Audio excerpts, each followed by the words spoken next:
part 2 of the writing tools. I want to keep them under 3 minutes. So when it comes to Microsoft Word, it is a fantastic document. It has your spell check, your grammar check. It can tell you need to be a little bit more concise. Another thing I loved about Microsoft specifically is that it has a read out loud function that is fantastic.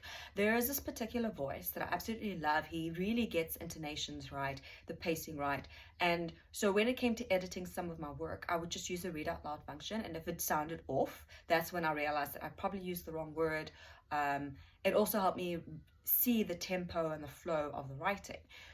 One of the books that I had written was in the first person. And a lot of the sentences were starting with, I did this, I did that, I did that. It sounded very self-centered. It sounded annoying. It sounded bratty, monotonous.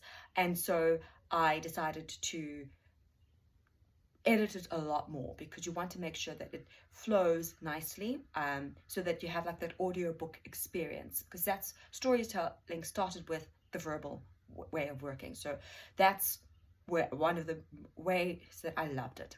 There are some limitations that I discovered when my sister was like, okay, I'll only review your work if you put it in Google Docs, because that's free, and I paid for Microsoft Word. I didn't really mind at that time. And so, especially because I knew I could use it for so many other things.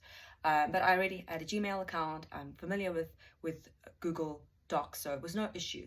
Problem was, as soon as I uploaded it, it picked up a lot of grammatical and spelling errors that Microsoft Word wasn't picking up on.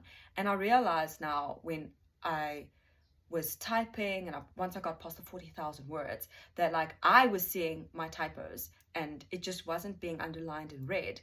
And so that's where I realized that many of my works, I would either start in Google Docs or in Microsoft Word, and then I would paste them in the next, make sure that we do the quick checks, and then I would go back to Word, where I would listen to the audio. And so that was how I was editing my books.